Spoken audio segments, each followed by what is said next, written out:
Welcome to జై తెలంగాణ. ముందుగా headlines చూద్దాం. విజయవాడలో అభివృద్ధి పనులకు ముఖ్యమంత్రి జగన్ మంగళవారం శంకుస్థాపనలు. శాశ్వత హక్కులతో పేదలకు ఇళ్ల పట్టాలు పంపిణీ చేసిన సీఎం.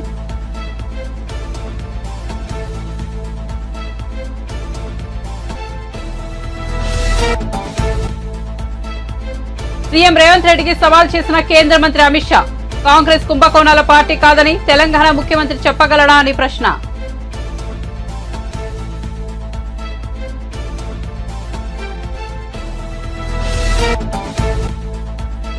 చిలకలూరిపేట వైసీపీలో సంక్షోభం. అధిష్టానంపై తిరగబడిన వైసీపీ ఇన్ఛార్జి మంత్రిని రజని తన నుంచి 6.5 కోట్లు తీసుకుందని ఆరోపణలు. సజ్జలకు చెప్తే 3 కోట్లు వెనక్కి ఇప్పించారని వెల్లడి.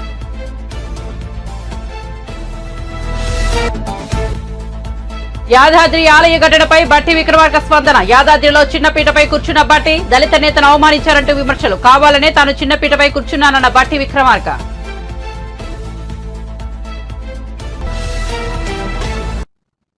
ఇక వార్త వివరాల్లోకి వెళ్తే తెలంగాణ ముఖ్యమంత్రి రేవంత్ రెడ్డి నా ప్రశ్నకు సమాధానం చెప్పాలి. కాంగ్రెస్ పార్టీ కుంభకోణాల పార్టీ కాదని ఆయన చెప్పగలడా అని కేంద్ర హోంశాఖ మంత్రి అమిత్ షా సవాల్ చేశారు.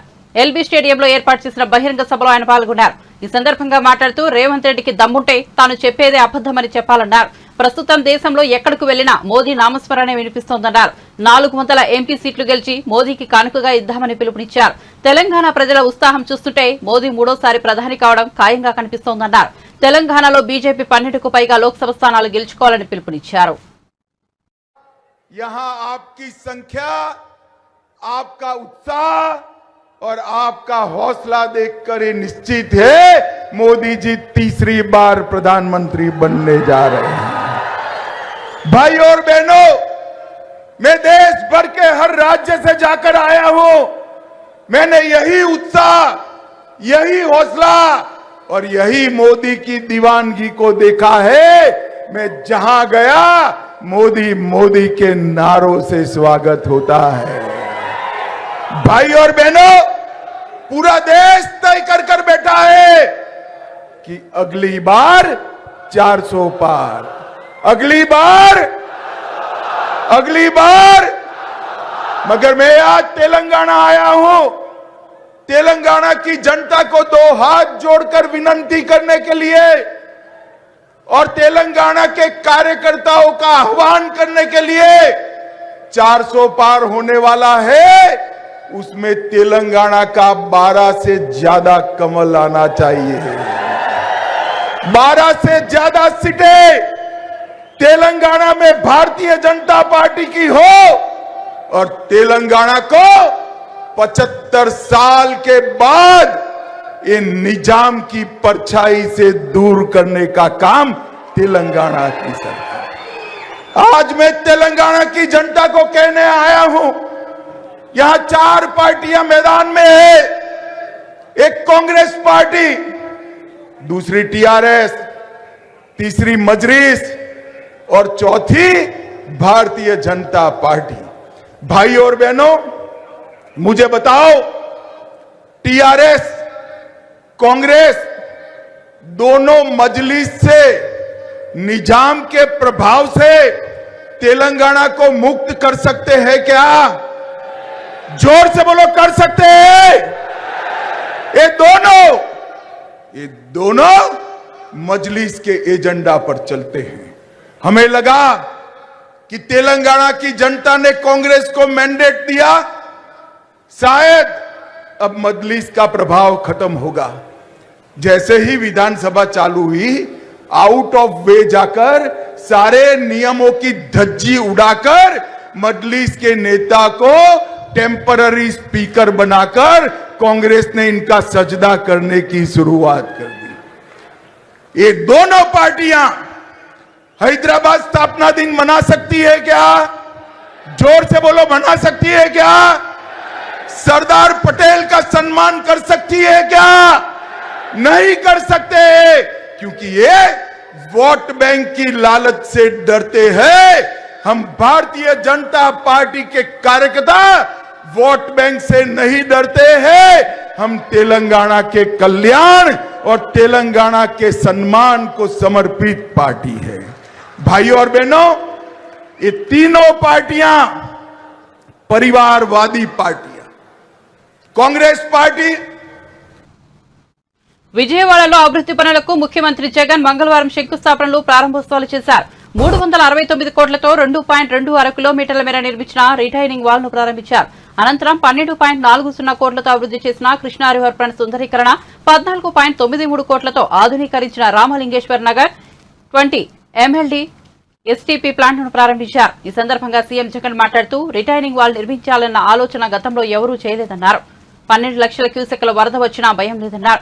గోడ వెంబడి ఆహ్లాదకరమైన రివర్స్ ఫ్రంట్ పార్కును ఏర్పాటు చేశామని, modern entry plaza, walking track, open gym, చిన్నారులకు ఆట స్థలం, గ్రీనరీతో సుందరంగా పార్కును తీర్చిదిద్దామని తెలిపారు. ఆహ్లాదకర వాతావరణంతో బెజవాడ వాసులకు కొత్త అనుభూతిని కలిగిస్తుందన్నారు.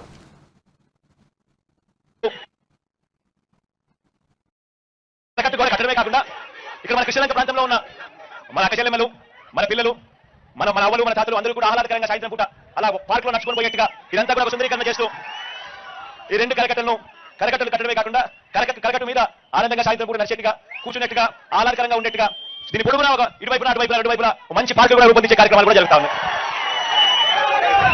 ఇదే విజయవాడలో ఎప్పుడు జరగని విధంగా మీ బిడ్డ ప్రభుత్వంలో ఈ 5 సంవత్సరాల కాలంలో ఎప్పుడు జరగని విధంగా, ఎప్పుడు చూడని విధంగా దాదాపుగా 400 కోట్ల పైసలు ఖర్చు పెట్టి అంబేద్కర్ పార్కును కూడా మీ అందరి కళ్ళ ఎదురునే ప్రారంభించడము, ఫౌండేషన్ స్టోన్ వేయడము, ప్రారంభించడం రెండు కూడా జరిగిన ఘటనలు కూడా చూశారు. అదే రకంగా ఇంతకుముందు విజయవాడ ఇంటర్నేషనల్ ఎయిర్పోర్ట్ ఇంతకుముందు పోవాలి అని అంటే ఒక్క ఫ్లైఓవర్ కూడా పూర్తి కాని పరిస్థితి నుంచి ఈ రోజు ఈ 58 నెలల కాలంలోనే ఆ పెండింగ్ లో ఉన్న ఫ్లైఓవర్ పూర్తి చేయడమే కాకుండా మరో 2 ఫ్లైఓవర్లు కూడా ఇప్పుడు అదే రోడ్లోనే కనిపిస్తారు. కనకదుర్గమ్మ ఫ్లైఓవర్ కూడా కలుపుకుంటే ఇంకొక ఫ్లైఓవర్, ఇవన్నీ కూడా మన కళ్ళ ఎదురునే యుద్ధ ప్రాతిపదికన ఈ ప్రాజెక్టులన్నీ కూడా పూర్తయిపోయిన పరిస్థితులు కూడా కేవలం ఈ 58 నెలల కాలంలోనే కనిపిస్తా ఉన్నాయని చెప్పడానికి కూడా గర్వపడతా ఉన్నా. అదే రకంగా ఔటర్ రింగ్ రోడ్లు ఖాజా నుంచి చిన్నపల్లికి గుంటూరు ట్రాఫిక్ అంతా కూడా విజయవాడ మీద పోవాల్సిన అవసరం లేకుండా అటు నుంచి ట్రాఫిక్ పోయేట్టుగా ఆ ప్రాజెక్ట్ కూడా ఆల్మోస్ట్ అయిపోయింది. అది కూడా 2 నెలల్లో ఏకంగా దాన్ని కూడా రిబ్బన్ కట్టి ఓపెన్ చేసే విధంగా ఆ ప్రాజెక్ట్ కూడా జరుగుతా ఉన్నాయి పనులు. ఇవన్నీ కూడా గతానికి ఇప్పటికీ మధ్య తేడా గమనించి మనం అడుగుతా ఉన్నాం. మనమేమో ప్రతి అడుగులోనూ కూడా అభివృద్ధి అంటే ఇది అని చెప్పి ప్రతి ఇంటికి కూడా మంచి జరిగిస్తూ అభివృద్ధిని ప్రతి అడుగులోనూ చూపిస్తూ అడుగులు వేయిస్తా ఉన్నాం. మనం అటువైపున మన వ్యతిరేకులందరూ కూడా ఏమీ చేయరు కానీ అభివృద్ధి అంటారు. ఆలోచన చేయమని అడుగుతా ఉన్నారు. ఈ 58 నెలల కాలంలోనే మీ స్కూళ్లు బాగుపడ్డాయి, మీ హాస్పిటల్ బాగుపడ్డాయి, గ్రామీణ స్థాయిలో అయితే వ్యవసాయం చేసే తీరు కూడా బాగుపడింది. ఎప్పుడు జరగని విధంగా మార్పులన్నీ కూడా చోటు చేసుకుంటా ఉన్నాయి.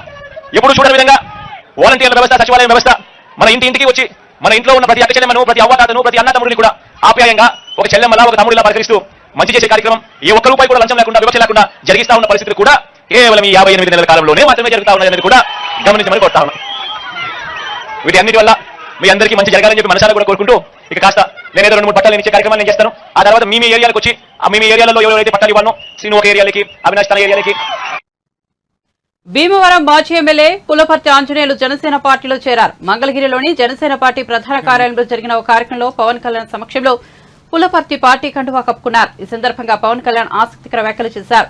గ్రంథి శ్రీనివాసరావు కాపు కులస్తులని, మనవాడని అందరూ వెనకేసుకొస్తే అతడు చేసే చెడ్డ పనులని, దుర్మార్గపు పనులని ఆ చుట్టుపక్కల కాపు సామాజిక వర్గీయులందరికీ వర్తిస్తాయని వెల్లడించారు. ఇది చాలా లోతుగా ఆలోచించాల్సిన విషయమని అన్నారు.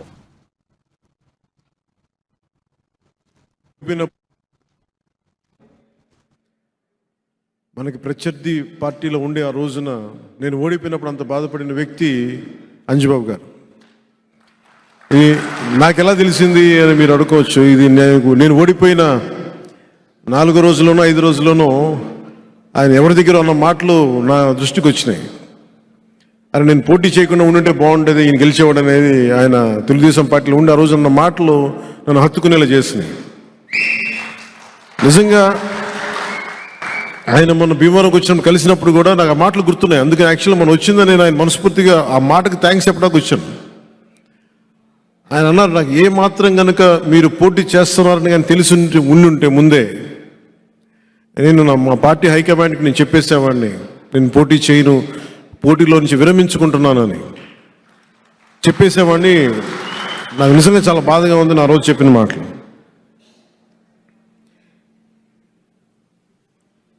ఇన్ని సంవత్సరాలుగా ఉండటానికి ఒక నివాసం అడిగాను భీమవరంలో. నేను ఒకటే నిర్ణయించుకున్నాను, ఈ ఆఫీసు ఎలా మనం ఇక్కడ కూర్చొని చేసుకుంటున్నామో భీమవరం జనసేన పార్టీ ఆఫీసు ప్రారంభిస్తాం.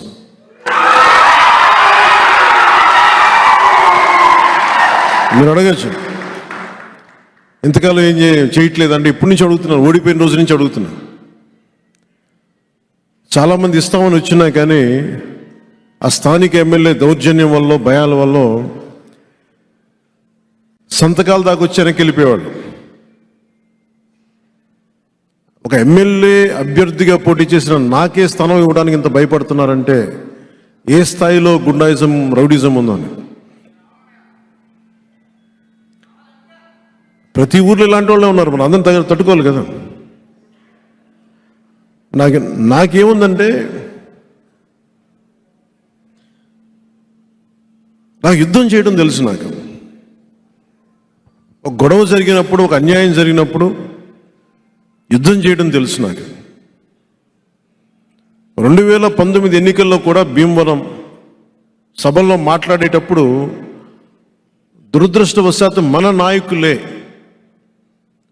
ఇప్పుడు లేరనుకోండి, వాళ్ళు వద్దండి, వాళ్ళు మా బంధువులు అవుతారు, వీళ్ళు మాకు వియంకులు అవుతారు, వీళ్ళు మాకు ఈ కత్తి దూసినప్పుడు యుద్ధం చేయాల్సిన పరిస్థితుల్లో కత్తి ఎత్తకూడదంటే ఎట్లా, ఏం చేస్తాం? కౌరవులు పాండవులు అన్నదమ్ములే కొట్టుకున్నారు, 18 అక్షౌహిణీలు కొట్టుకున్నారు, ఇద్దరు అన్నదమ్ములే. రాజకీయాల్లో యుద్ధమే ఉంటుంది, బంధుత్వాలు ఉండవు. నిర్ణయం తీసుకున్న తర్వాత బంధువులా కాదా, వియ్యంకులా, ఇంక గొడవలు ఉండవు. ప్రత్యర్థి వర్గమా, నా వర్గమా, రెండే ఉంటాయి. నాకు పోయిన ఎన్నికల్లో యుద్ధం చేయడానికి బంధుత్వాలు, ఆడబిడ్డలు, మా బిడ్డను ఇచ్చాం మీరేం అనకూడదంటే నేనేం మాట్లాడగలను చెప్పండి.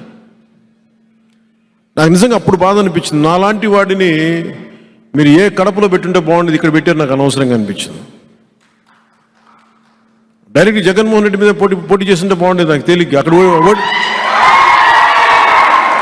నాకు ఆ ఓటమి ఇష్టం, నాకు ఈ ఓటమి కంటే.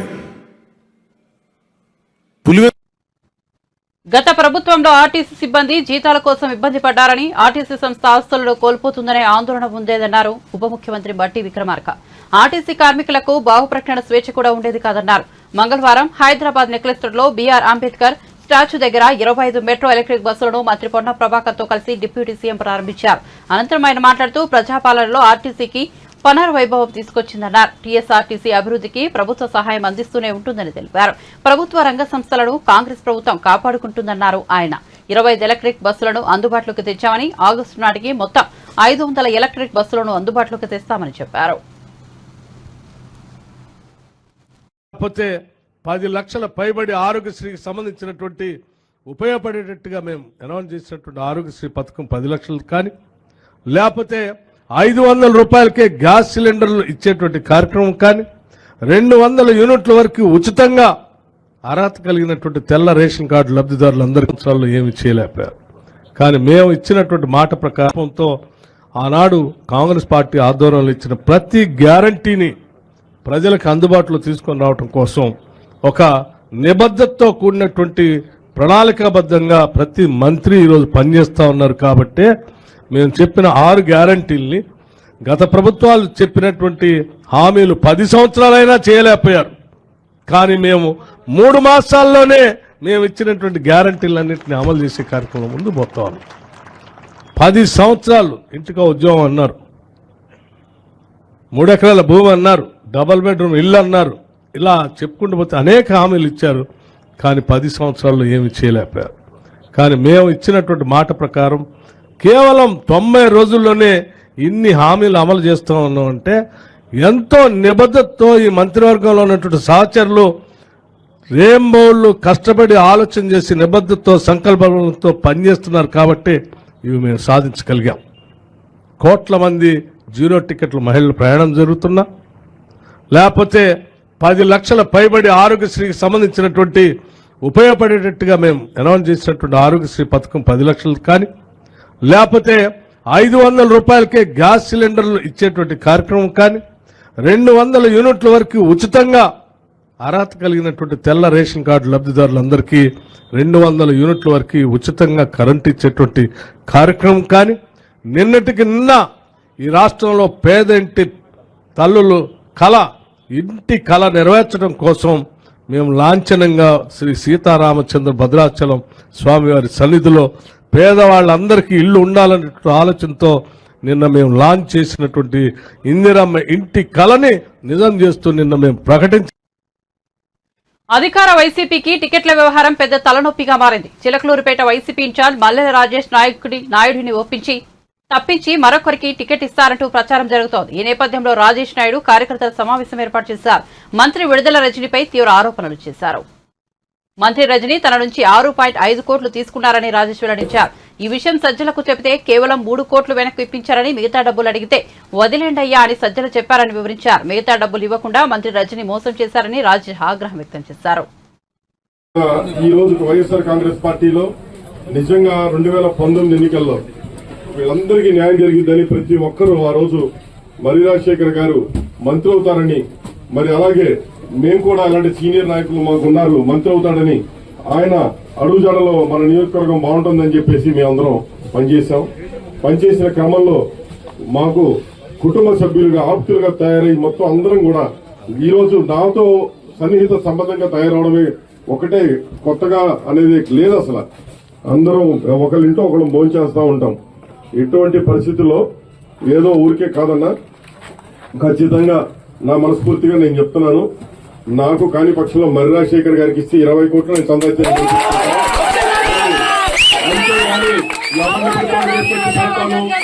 ఎవరో పైన సీఎం ఆఫీస్ కి పిలిచి ఎవరో 2-3 చెబితే వినడానికి అంత భయపడేదానికి కాదు. నియోజకవర్గం ఈసారి ప్రతి ఒక్క కార్యకర్తని బాగా చూసుకోవాలి, బాగుండాలి. మరి మా వైస్ చైర్మన్ గారు కొలిశెట్టి శ్రీనివాసరావు గారు అందరం 6.5 కోట్ల పైన తీసుకొని 3 కోట్లు ఇచ్చి 2.5 కోట్లకు కొట్టి ఈ రోజు పోయి గుంటూరులో కూర్చుంది. కాదని ఆయన ద్వారా అడగండి. నాకు 6.5 కోట్లు ఇవ్వాలి. నేను ఇందాక సజ్జల దగ్గర అడిగితే ఆమె ఇచ్చింది నువ్వు వదిలేయని. సజ్జల్ని మార్చండి, పార్టీని బతికించండి.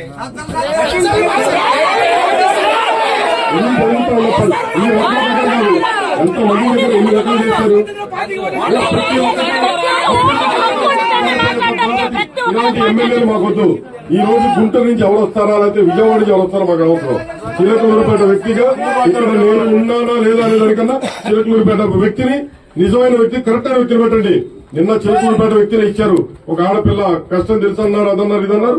మీరు అన్నట్లే ప్రతి ఒక్కళ్ళు ఏదేదో పాటలు పెట్టారు. అందుకే ఎవరన్నా పాటలు తయారు చేయించమంటే ఎందుకురా బాబు పాటలు తయారు చేస్తే మనకు అచ్చుకోవట్లేదు అన్న. కనీసం అక్కడ అవసరం ఉంటారు. అక్కడ కాబట్టి మనోహర్ అక్కడే పెట్టి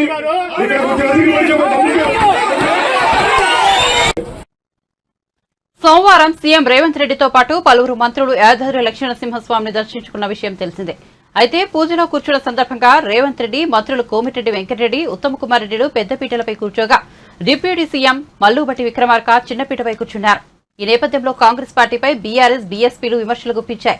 దళిత నేతకు దేవుడి సమక్షంలో తీవ్ర అవమానం జరిగిందంటూ విమర్శలు ఎక్కుపెట్టాయి. ఈ నేపథ్యంలో బట్టి విక్రమార్క మాట్లాడుతూ యాదాద్రిలో జరిగిన ఘటనపై అర్థం పర్థం లేకుండా ట్రోల్ చేస్తున్నారని మండిపడ్డారు. యాదాద్రి లక్ష్మీనరసింహస్వామికి ప్రత్యేక పూజలు చేశామని, కావాలనే తాను చిన్నపీట మీద కూర్చున్నానని చెప్పారు.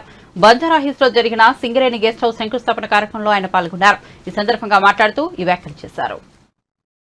మేము సాధించినటువంటి పేదలకు అందించే ఇళ్లని మనస్ఫూర్తిగా అమలు చేసే కార్యక్రమంలో వారికి మనస్ఫూర్తిగా ధన్యవాదాలు తెలియజెప్పుకుంటూ ఆశీర్వచనం తీసుకునే కార్యక్రమంలో భాగంగా నిజంగా ఏ దేవుడి దగ్గర భక్తి శ్రద్ధలతో కూర్చొని వారి ఆశీర్వచనం తీసుకునే కార్యక్రమంలో భాగంగా కావాలని నేను కింద కూర్చొని వారి ఆశీర్వచనం తీసుకోవటం జరిగింది. ఎందుకంటే నా మనస్ఫూర్తిగా మనసు నిండా ఉన్నటువంటి ఆ పేదలకు ఇచ్చేటువంటి ఇళ్ల కళ నిజమైనందుకు వారికి ప్రత్యేకంగా కృతజ్ఞతలు చెప్పుకోవడం కోసం నేనే కావాలని అక్కడ చిన్న పీట మీద కూర్చొని వారికి మనస్ఫూర్తిగా నిండు మనసుతో ధన్యవాదాలు చెప్పే కార్యక్రమంలో నేను ముందుకు వెళ్ళాను. కానీ దురదృష్టం, సరే ఆ చిన్న ఫోటోని తీసుకొని రాష్ట్రంలో చాలా మంది ట్రోల్ చేశారు. వారందరికీ నేను సౌహృదయంతో కృతజ్ఞత తెలియజేస్తాను. నిజమే, మీరు మనసుకి కష్టపడి ఉండొచ్చు, కానీ ఇది ఎవరో కావాలని చేసినటువంటి కార్యక్రమం కాదు. నేను ఈరోజు రాష్ట్రంలో ఉప ముఖ్యమంత్రిగా ఈ రాష్ట్ర ప్రభుత్వాన్ని శాసిస్తా ఉన్నాను. ఆర్థిక శాఖని అట్లాగే విద్యుత్ శాఖని ప్రణాళిక శాఖని కూడా నేనే నిర్వహిస్తూ ఈ రాష్ట్రంలో తీసుకునే అనేక రకాలైనటువంటి ప్రణాళికలు కానీ విధానపరమైన నిర్ణయాల్లో కూడా ప్రముఖ పాత్ర పోషిస్తూ రాష్ట్ర ప్రభుత్వాన్ని శాసిస్తా ఉన్నాను. నేను ఎవరికో తల వంచేవాడిని కాదు, ఎవరో పక్కన కూర్చోబెట్టేవాడిని అంతకంటే కాదు, ఆత్మగౌరవం చంపుకునేవాడిని కాదు, ఎవరికి కూడా ఆత్మగౌరవం కిందికి తీసుకొచ్చే కార్యక్రమం కూడా చేసేవాడిని కాదు. సౌహృదయంతో దీన్ని అర్థం చేసుకోవాల్సిందిగా వారందరికీ నేను విజ్ఞప్తి చేస్తూ ఒకటే చెప్పదలుచుకున్నాను.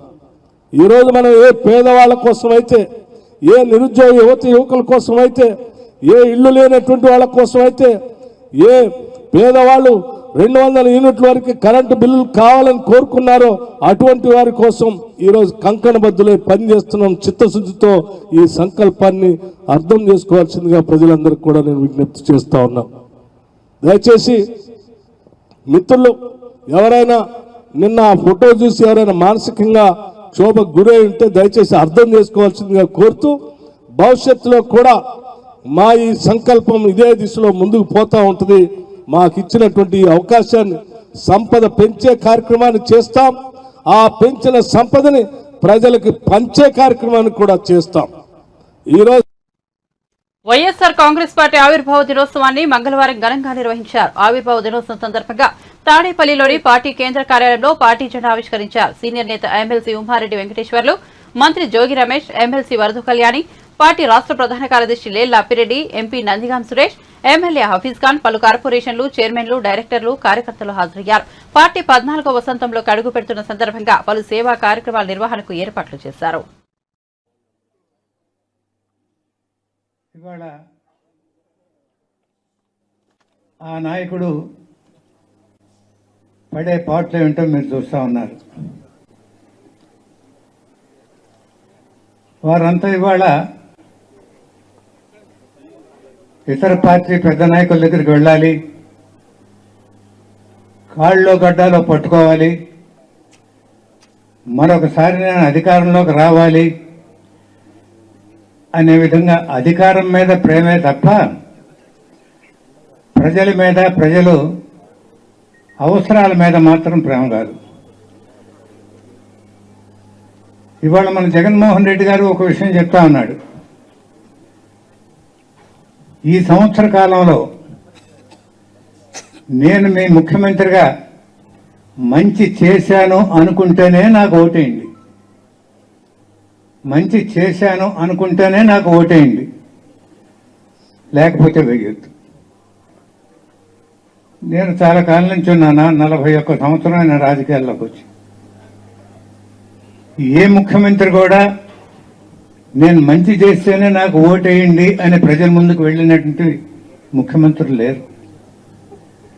నేను తప్పులు చేస్తే క్షమించండి, ఈసారి నేను చాలా గొప్పగా చేస్తాను అందుకనే నాకు ఓటేయండి అని అడిగే వాళ్ళని చూసాం. కానీ తెనాలి యువతి గీతాంజలి విపక్షాల ట్రోలింగ్ కారణంగానే బలవన్మరణం చెందినట్టు అధికార వైసీపీ ఎమ్మెల్సీ పోతుల సునీత అన్నారు.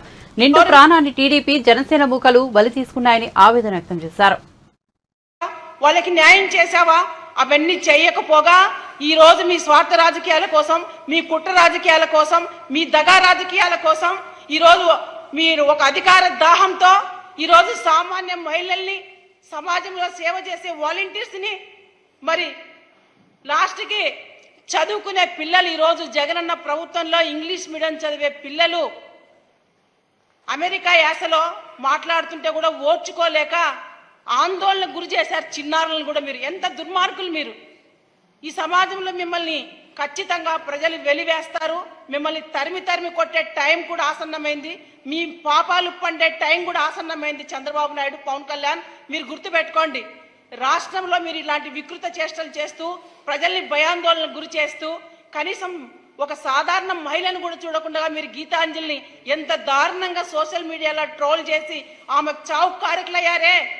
ఈ చావుకు కారకులైనటువంటి పచ్చ సోషల్ మీడియా, జనసేన మూకల్ని ఖచ్చితంగా ప్రభుత్వం చర్యలు తీసుకోవాలి. చట్టపరంగా వాళ్ళపైన యాక్షన్ తీసుకొని వీళ్ళని ఖచ్చితంగా కఠినంగా శిక్షించాలని చెప్పి ఆంధ్రప్రదేశ్ వైఎస్ఆర్సీపీ రాష్ట్ర మహిళా అధ్యక్షురాలుగా నేను ప్రభుత్వానికి విజ్ఞప్తి చేస్తున్నాను.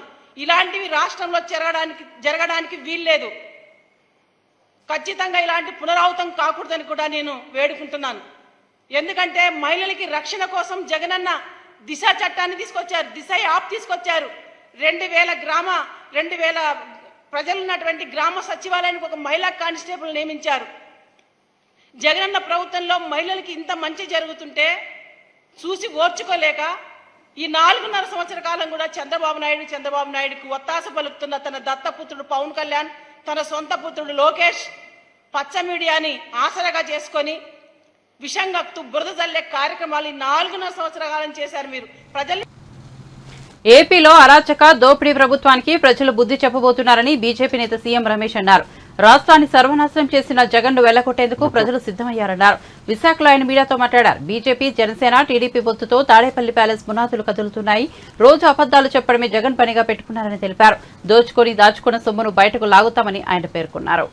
ప్రజలంటే ఎంత ప్రేమ నాకు అని అంటే నేను ఒకటే చెప్తున్నా, ఈ 5 సంవత్సరాలు నువ్వు దోచుకునే డబ్బులు మీరు కానీ, మీకు సహకరించిన అధికారులు కానీ, మీ నాయకులు కానీ, మీ దగ్గర ఎవరైతే క్లోజ్గా ఈ డీల్స్ అన్ని చేసిన వాళ్ళ డబ్బులంతా కూడా ఏ రాష్ట్రంలో ఉంచినా, ఏ దేశంలో ఉంచినా, ఏ రూపంలో ఉంచినా ఆ డబ్బులంతా కూడా ఈ ఎన్డీఏ ప్రభుత్వం రేపు రాబోయే ఆంధ్రప్రదేశ్లో డబుల్ ఇంజన్ సర్కారు ఎక్కడ దాచినా కూడా పేద ప్రజల రక్తాన్ని పీల్చి సంపాదించిన డబ్బులంతా కూడా తెచ్చి ఆంధ్రప్రదేశ్ ఖజానాకి పెట్టి అక్కడి నుంచి ఎవరెవరైతే ప్రజలు నష్టపోయినారో ట్యాక్స్ రూపంలో కట్టి 10 రూపాయలు వారికి అందరికీ మరీ రిటర్న్ ఇవ్వడం జరిగింది. నువ్వు 1000 రూపాయలు ఇచ్చి 10,000 రూపాయలు ప్రజల దగ్గర నుంచి దోచుకున్నావు.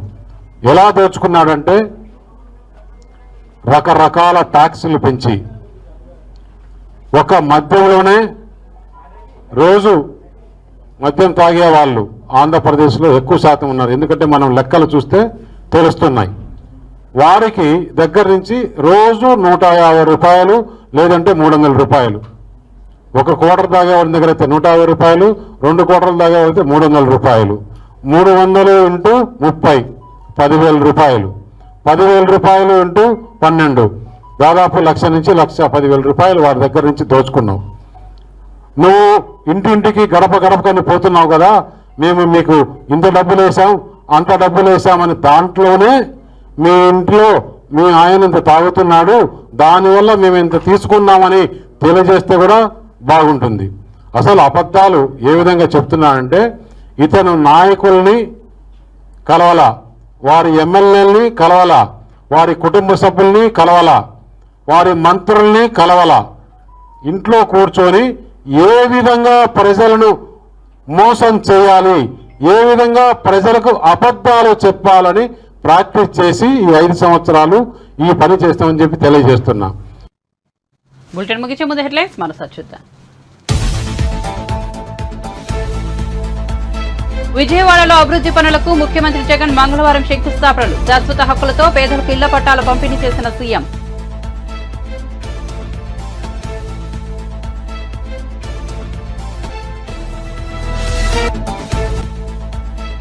సీఎం రేవంత్ రెడ్డికి సవాల్ చేసిన కేంద్ర మంత్రి అమిత్ షా. కాంగ్రెస్ కుంభకోణాల పార్టీ కాదని తెలంగాణ ముఖ్యమంత్రి చెప్పగలడా అని ప్రశ్న.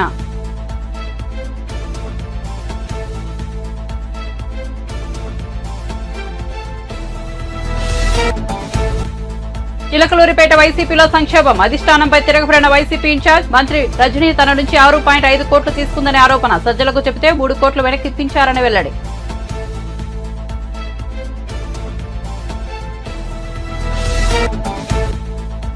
యాదాద్రి ఆలయ ఘటనపై బట్టి విక్రమార్క స్పందన. యాదాద్రిలో చిన్నపీటపై కూర్చున్న బట్టి దళిత నేతను అవమానించారంటూ విమర్శలు. కావాలనే తాను చిన్నపీటపై కూర్చున్నానన్న బట్టి విక్రమార్క. మరిన్ని అప్డేట్స్ కోసం చూస్తూనే ఉండండి జై తెలంగాణ టీవీ.